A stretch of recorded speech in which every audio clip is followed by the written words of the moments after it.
अस्सलाम वालेकुम नाज़रीन, पल पल न्यूज के न्यूज रूम से मैं हूं आपके साथ नदीम अकरम। दोस्तों, जंग के दौरान एक बड़ा ही दिलचस्प मामला जो है सामने आया है, जिसे सुनकर पढ़कर खुद भी नहीं लगा कि ऐसा हो सकता है, पर ऐसा करके दिखाया है सऊदी अरब ने, जहां खास तौर पर अंसारुल्लाह के मामले पर अमेरिका पहुंचा था सऊदी अरब के पास कि आप अंसारुल्लाह या यमनी सेना को समझाएं कि वो लाल सागर में हमें जाने का रास्ता दे,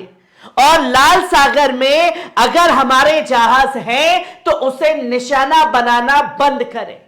हालांकि ईमेल के जरिए जो है अमेरिका ने इस कारनामे को अंजाम दिया, पर कुछ दिन बाद जो है आज सऊदी अरब की तरफ से बयान जो है ईमेल के जरिए अमेरिका को भेज दिया गया है, जिसका खुद खुलासा रॉयटर्स ने किया और बताया सऊदी अरब ने क्या कुछ लिखा। जहां सऊदी अरब ने अमेरिका को ही समझाते हुए कहा कि हम अंसारुल्लाह को कुछ नहीं कह सकते और इससे बेहतर है कि आप खुद ही समझ जाए, लाल सागर में आने से बचे। और लाल सागर में ही नहीं बल्कि आप खुद संयम बरतिए अंसारुल्लाह से भिड़ने के लिए। कोई भी ऐसा कदम ना उठाए जिसके चलते ये जंग का दायरा जो है वो बढ़ जाए।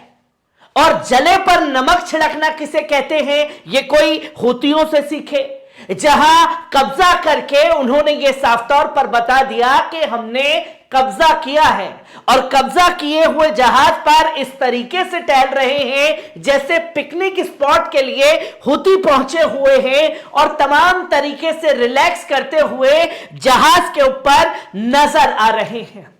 जिसकी कई तस्वीरें सामने आई और बीबीसी ने भी इस बात को बताया। और ये आप साफ तौर पर देख सकते हैं कि सऊदी अरब ने अमेरिका को साफ तौर पर चेताया है कि आप अंसारुल्लाह के मामले में संयम बरतिए,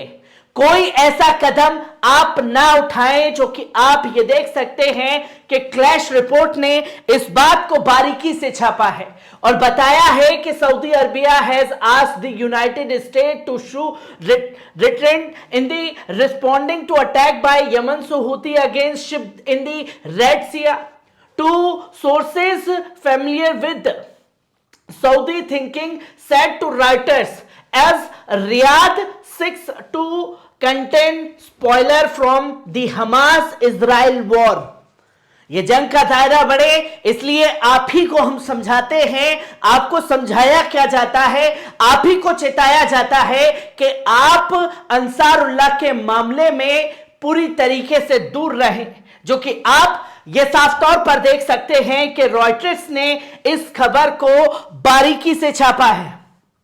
और हर एक उस बारे में बताया है जो कुछ सऊदी अरब द्वारा कहा गया है, क्योंकि इंटरनेशनल मीडिया में इसकी चर्चा ज्यादा है और किसी को तवक्को नहीं थी कि सऊदी अरब जो है यूएस को इस तरीके का जवाब भी दे सकता है। भले ही जंग में सऊदी अरब कूदे या ना कूदे, पर भले ही कोई कदम उठाए या ना उठाए, पर उसने साफ तौर पर यह चेता दिया है कि अंसारुल्लाह से भिड़ना इस जंग में किसी के लिए भी ठीक नहीं होगा, क्योंकि इजराइल फिलिस्तीन जंग की जो वॉर है वो ऑलरेडी लेबनान, सीरिया, इराक में फैली हुई है और ये जंग जो है वो नहीं यहां तक पहुंचनी चाहिए। और अगर यमन तक पहुंचती है तो यकीनन इसकी आंच सऊदी अरब तक पहुंचेगी। इसलिए सऊदी अरब ने पहले ही पल्ला झाड़ लिया और कह दिया कि अंसारुल्लाह मामले में आप दूर रहें। और इसमें वो तमाम बातें कही गई हैं जो कि साफ तौर पर कहा गया अमेरिका द्वारा कि आपका तो समझौता है, आपने शांति समझौता किया है, और जब शांति समझौता किया है तो आप इस शांति समझौते को यमन के साथ कैंसिल कर दें। जहां सऊदी अरब ने कहा कि हमारा क्या समझौता हुआ है या नहीं हुआ है ये हम खुद अपना देख लेंगे, पर आपको साफ हिदायत यही है कि अंसारुल्लाह के मामले में आप लाल सागर से दूर रहें और आप खुद ही संयम बरतें यमन के ऊपर कुछ भी बड़ा करने से पहले, जिसको साफ तौर पर सऊदी की तरफ से चेताया गया। और शांति समझौते के बारे में भी यह साफ तौर पर कहा गया कि इसका असर अगर आपकी यह हरकत होती है तो इसका असर हम पर साफ तौर पर पड़ेगा और हम नहीं चाहते कि इसका असर हम पर पड़े। इसलिए आप ही चेत जाइए कि आपको कुछ इस मामले में नहीं करना है। तो वही बीबीसी ने भी कुछ तस्वीरें जो हैं वो निकाली हैं हुतियों की, जो इजराइल के गैलेक्सी लीडर शिप पर हुतियों ने कब्जा कर रखा है। हालांकि 5 और जहाजों पर कब्जा कर रखा है, पर यह तस्वीर लोगों को कई तरीके से अट्रैक्शन का केंद्र बना रही है। और अट्रैक्शन का केंद्र इससे ये बना रही है कि कोई जले पर नमक छिड़कना। एक तो इजराइल के ऊपर चौतरफा हमले हो रहे हैं और उसी की फ्रस्ट्रेशन में वो गाजा में मजलूम फिलिस्तीनियों को शहीद कर देने पर लगा हुआ है। उसके हमले बढ़ रहे हैं तो दूसरी तरफ से यमन हो, इस्लामिक रेजिस्टेंस सीरिया इराक से हो, चाहे बात करें हिजबुल्लाह की, तो हर तरफ से हमले तेज हो गए हैं। और ऐसे में जो कब्जा किया हुआ जहाज है, जिसके पास आप देखिए कि सुपर पावर अमेरिका है और खुद इजराइल अपने आप को यह बताता है कि वो दुनिया का सबसे बड़ा बलवान देश है, वो अभी तक अपने जहाज को जो है हुतियों से नहीं छुड़वा पाया है। और हुतियों ने उस बोट को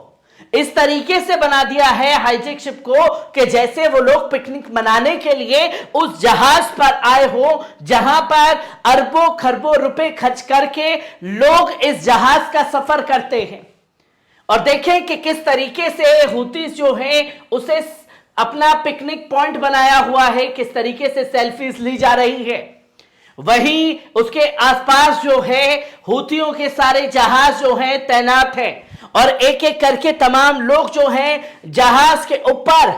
पूरी तरीके से आनंद लेते हुए नजर आ रहे हैं, बहुत रिलैक्स बैठे हुए हैं, टहल रहे हैं, इजरायली जहाज के ऊपर नाच गा रहे हैं। हर एक तरीके से जो है हुतीस उस पर जश्न मना रहे हैं।